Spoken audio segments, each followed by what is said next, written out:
Assalamu alaikum. I am Dr. Mohammad Idris. Our course is Introduction to Statistics and Probability. Now, this is lecture number 10. It's about permutation and combination.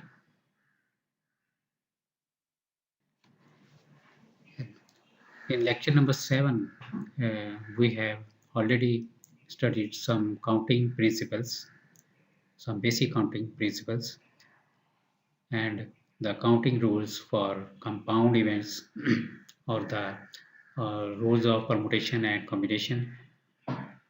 We have studied basic principle, which is known as basic counting principle, and also the definitions of permutation and combination. That's we have studied in lecture number 7. The basic counting principle is this one. Here is an example. If an operation consists of two steps, of which the first can be done in m ways, and each of these the second can be done in n ways, then the whole operation can be done in m into n ways. यानी अगर एक operation जो है उसके m veg हैं करने के, तो उसके हर पार्ट के अगेंस्ट n वेज होंगे दूसरे ऑपरेशन को करने के, तो टोटल वेज हो जाएगा m इंटू n वेज. ठीक है. जैसे कि अगर हम कॉइन और डाई उसको अगर आप रोल करते हैं तो कॉइन के चांसेस जो है ना वो हेड या टेल होते हैं, और जो डाई है उसको अगर आप रोल करें या उसको थ्रो करें तो उसके चांसेस 1 2 3 4 5 6 तक उसके चांसेस हैं. तो दोनों इवेंट्स के कंबाइंड चांसेस जो है ना वो क्या हो सकते हैं, यानी अगर आप दोनों चीज़ों को एट ए टाइम थ्रो करते हैं, कॉइन और डाई को, तो आपके पास चांसेस होंगे H1 H2 H3 H4 H5 H6, यानी हर हेड के साथ, हर कॉइन की हर एक चॉइस के साथ आपके पास आएंगे डाइस के चांसेस 1 2 3 4 5 6. सिमिलरली टेल के साथ भी ऐसे ही आएगा. टेल के साथ भी 1 आ सकता है, टेल के साथ 2 भी आ सकता है, और टेल के साथ 3 आउट आ सकता है. यानी कि अगर आप कॉइन और डाई को अगर आप रोल करते हैं, उसको आप थ्रो करते हैं, तो आपके पास चांसेस होंगे, जो आउटकम्स हैं वो क्या आ सकते हैं, यानी कि उसमें H1 आ सकता है, H2 आ सकता है, H3 आ सकता है, H4 H5 H6. तो 6 चांसेस डैट के साथ आ गए, और जो टेल के साथ जो है वो भी 6 चांसेस होंगे, T1 T2 T3 T4 and T6. तो टोटल चांसेस आप देखें 12 होंगे. So this you can find by multiplying the outcomes of the two cells. For example, the coin के आपके पास 2 चांसेस हैं, और जो डाई है उसके आपके पास 6 चांसेस हैं, तो उनको मल्टीप्लाई करने से आपके पास टोटल नंबर ऑफ वेज आ जाएंगे. So this is the basic counting principle. तो ये लास्ट लेक्चर में भी आपने पढ़ा था, ये counting principle, basic counting principle. उसके बाद परमुटेशन एंड कॉम्बिनेशन भी स्टडी किया था. और these counting principles are also known as combinatorial methods. Combinatorial study भी एक मैथमेटिक्स में बड़ी अच्छी स्टडी है. ठीक है, जिसमें हम देखते हैं कि नंबर ऑफ चांसेस जो है ना वो कितने हैं, कौन सी चीज़ कितनी दफ़ा वो अगर कर सकती हैं.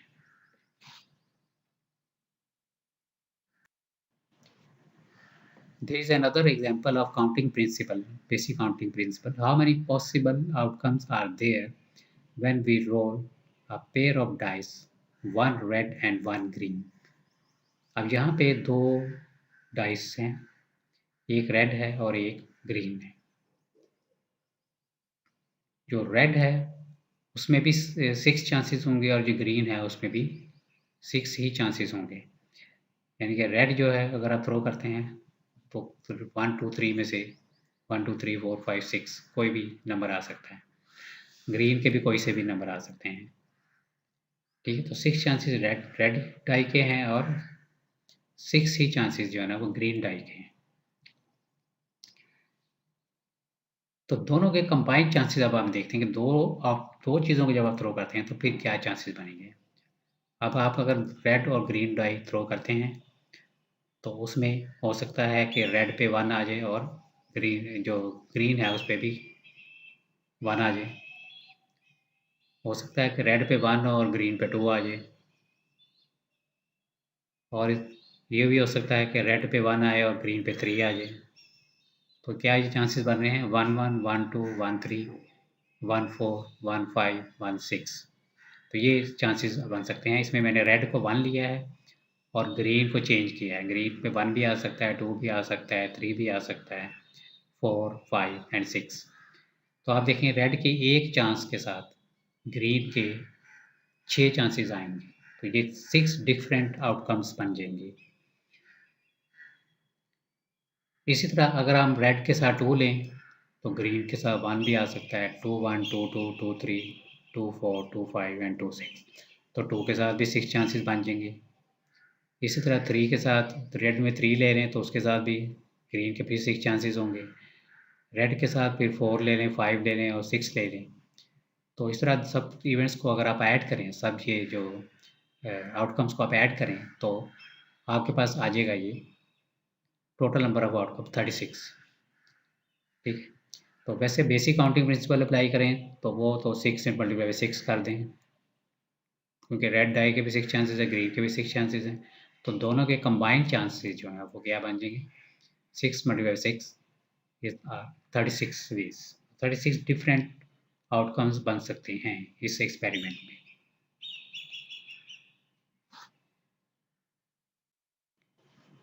नेक्स्ट एक और एग्जांपल इसी से रिलेटेड है जो कि काफ़ी रियल लाइफ एप्लीकेशन भी है। In how many different ways can one answer all the questions of true false test consisting of 5 questions, 12 20 questions and n questions।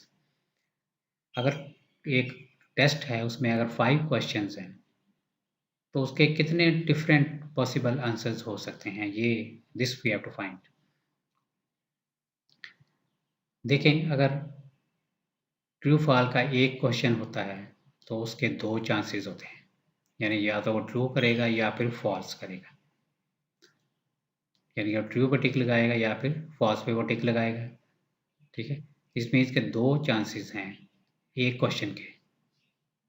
और अगर 2 क्वेश्चन हों, अगर 2 क्वेश्चन आ जाएँ तो फिर चांसेस कितने होंगे? वो तो बाय काउंटिंग प्रिंसिपल तो 2 मल्टीप्लाई बाय 2 ही होना चाहिए भाई, क्योंकि 2 चांसेस पहले क्वेश्चन के हैं, 2 चांसेस ही दूसरे क्वेश्चन के। यानी पहले क्वेश्चन में भी ट्रू फॉल्स कर सकता है। यानी पहले क्वेश्चन के 2 चांसेस का मतलब है कि ट्रू फॉल्स है। सेकंड क्वेश्चन जो है उसमें भी ट्रू फॉल्स में वो आंसर दे सकता है, तो उसके भी 2 चांसेस हैं।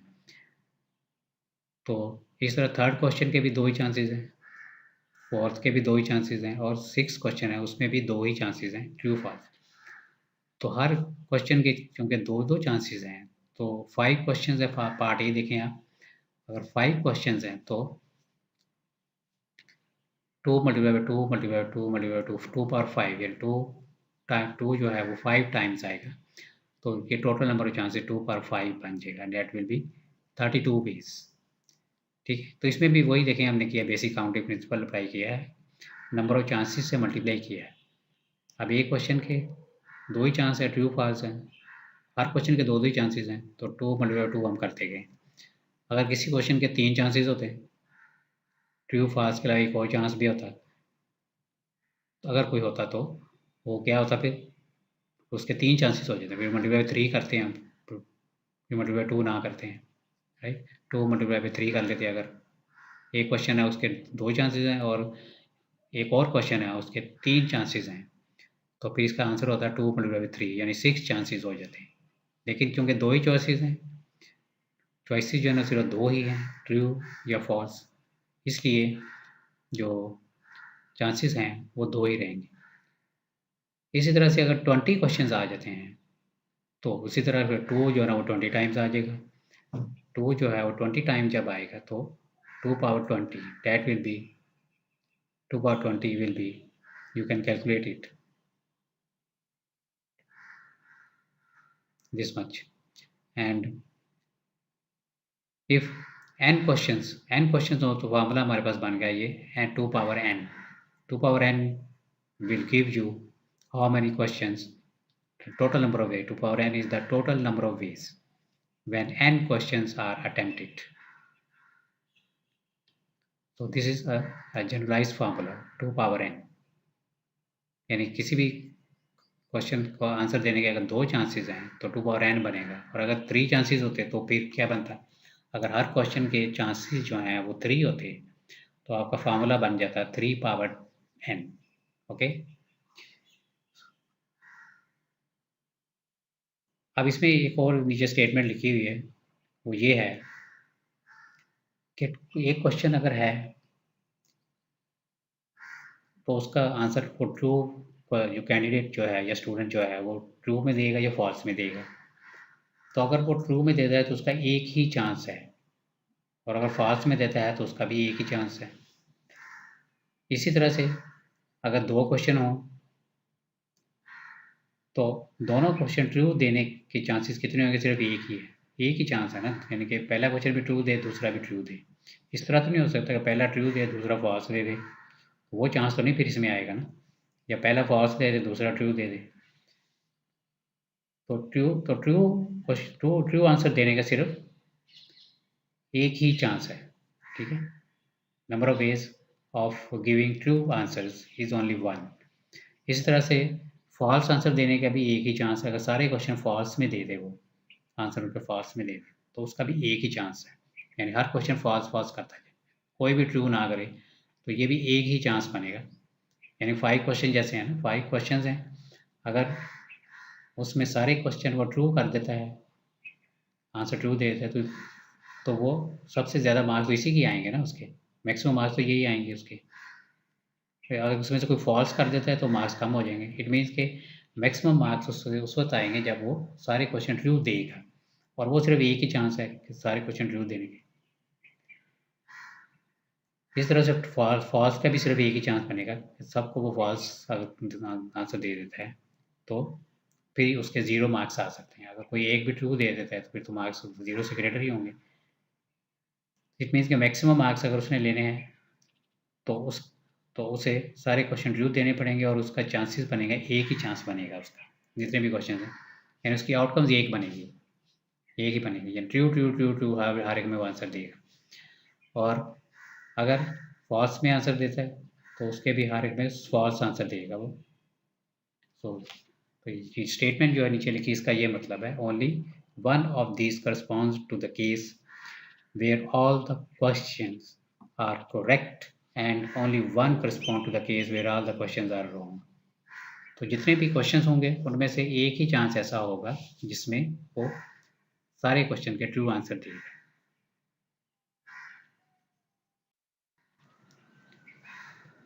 तो नेक्स्ट टॉपिक परमुटेशन, या ऑलरेडी आप इसकी डेफिनेशन पढ़ चुके हैं, इसको जस्ट थोड़ा सा रिवाइज करके तो एग्जांपल इसकी करते हैं हम. Permutation is a distinct arrangement of n different elements of a set. It is a selection of objects in a definite order. तो परमुटेशन जो है ना, इसमें असल में अरेंजमेंट जो है वो ऑब्जेक्ट्स की हम लेते हैं, और डिफरेंट ऑब्जेक्ट्स हैं. अगर रिपीटेड ऑब्जेक्ट्स होंगे तो वो जो अरेंजमेंट्स हैं वो कम हो जाएंगी. फिर अगर ऑब्जेक्ट को रिपीट हो रही है तो उसकी अरेंजमेंट्स कम हो जाएंगी, होगी तो वो परमुटेशन ही है. लेकिन परमुटेशन निकालते असल में डिफरेंट एलिमेंट्स की हैं. रिपीटेड ऑब्जेक्ट्स की भी निकाल सकते हैं, लेकिन परमुटेशन का मतलब ही यही है कि आप जितने भी डिफरेंट ऑब्जेक्ट्स हैं उनकी आप परमुटेशन निकालते हैं.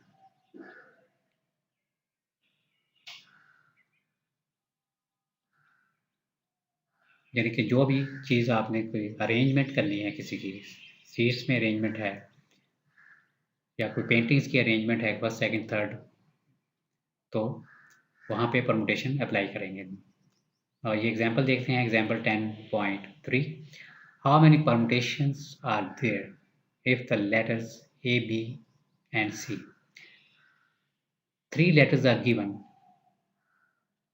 and we have to find the permutations of 3 letters. यानी कि 3 पर्सन आप कह लें इसको, ठीक है, या थ्री ऑब्जेक्ट्स हैं आपके पास, उनकी अरेंजमेंट आपने करनी है, या 3 पर्सन और उनकी सीटिंग आपने करनी है। तो आप देखेंगे कि पहले कौन सा पर्सन आना चाहिए, सेकंड पे कौन सा आना चाहिए, थर्ड पे कौन सा आना चाहिए। तो इसकी 6 डिफरेंट अरेंजमेंट्स बनती हैं। एक ये देखें, ABC एक अरेंजमेंट हो सकती है, और ABC है तो ये ACB भी हो सकता है, तो ये सेकंड अरेंजमेंट आ जाएगी। इस तरह से BAC है तो BCA भी बन जाएगा, और फिर नेक्स्ट 2 जो है वो है CAB है, CBA। ठीक है, तो ये देखें, ये छः जो मैंने अरेंजमेंट लिखी हैं ये सारी डिफरेंट हैं। इट मीन ये 3 लेटर को अरेंज करने के 6 से ज़्यादा चांसेस नहीं हो सकते। टोटल चांसेस इसके जो है 6 होंगे। तो इसको इस तरह भी हम कर सकते हैं, अगर हम बेसिक काउंटिंग प्रिंसिपल यूज़ करें। Since there are 3 choices to select a letter for the first position, then 2 of the second position leaving only one letter for the third position. The total number of permutations will be 3 multiplied by 2 multiplied by 1. यानी कि जो पहला letter आप choose करें, यानी 3 person है ना, तो पहले अगर कोई 3 में से कोई भी एक पर्सन आप चूज करके उसको फर्स्ट सीट पे बैठा देते हैं,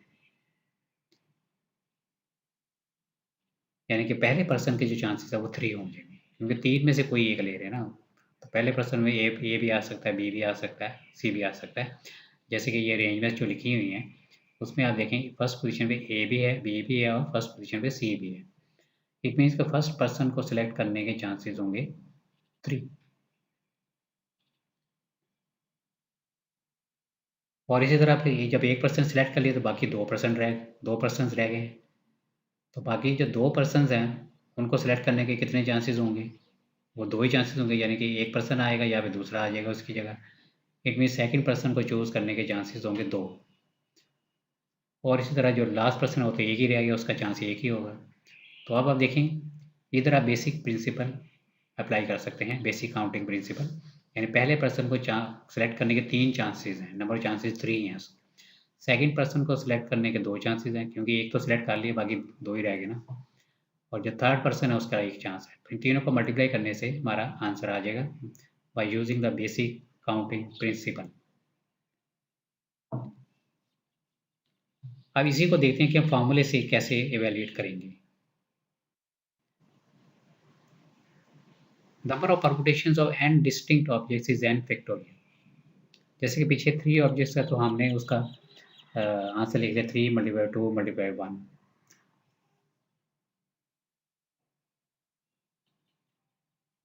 तो इसको 3 मल्टीप्लाई 2 मल्टीप्लाई 1 ये मल्टीप्लिकेशन ऑफ नंबर्स है, इसको फैक्टोरियल फॉर्म में भी हम लिख सकते हैं।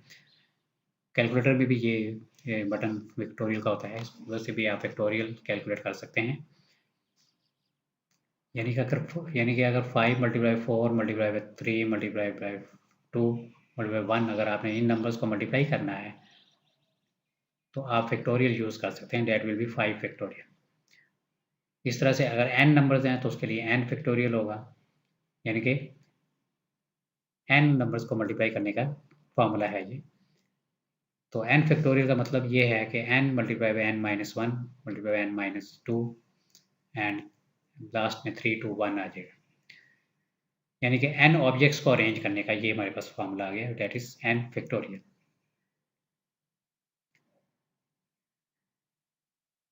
सो there are n factorial different ways. जैसे कि ये एग्जांपल नीचे लिखी हुई है, 1 फैक्टोरियल जो है 1 होता है, 2 फैक्टोरियल 2 है, and 3 factorial 4 factorial, and the n factorial is this one. तो इस तरह से फिर हम ये फैक्टोरियल को यूज़ करके हम परम्यूटेशन का ये फार्मूला भी बना सकते हैं, जिसमें से अगर आपके पास ऑब्जेक्ट्स n हैं और उनमें से सारी ऑब्जेक्ट्स आप नहीं सेलेक्ट करते हैं, उनमें से कुछ ऑब्जेक्ट्स की अरेंजमेंट हम निकालते हैं। यानी कि अगर आपके पास पर्सन 10 हैं और हम निकालते हैं 5 पर्सन की अरेंजमेंट, या उनमें से 5 पर्सन हम सेलेक्ट कर लेते हैं, 10 पर्सन में से 5 पर्सन अगर आप सेलेक्ट कर लें, ठीक है, तो इसमें 10 में से हम 5 की अरेंजमेंट निकाल रहे हैं, तो वो भी हम निकाल सकते हैं सारे ऑब्जेक्ट्स को हम नहीं ले रहे हैं, then the permutation of n distinct objects taken r at a time are given by npr equal to n factorial over n minus r factorial। तो r इसमें 0 होगा तो np 0 1 लेते हैं। वैसे कि ज़ीरो अरेंजमेंट होती नहीं है, ये तो परमुटेशन इसकी नहीं होगी, लेकिन फॉर्मूले से ये कैलकुलेट कर सकते हैं। 0 फैक्टोरियल जो है वो 1 हम लेते हैं। np n के इक्वल है, np2 जो है that will be n into n minus 1, np3 is n into n minus 1, n minus 2 and npn करते हैं तो वो n फैक्टोरियल आ जाएगा। npn will be n factorial and npn minus 1, this is also n factorial। It means n में से n objects को अगर आप सेलेक्ट करते तो n फैक्टोरियल होगा, और अगर n में से आप n माइनस 1 ऑब्जेक्ट्स को भी करते हैं तो उसका आंसर भी n फैक्टोरियल ही आएगा।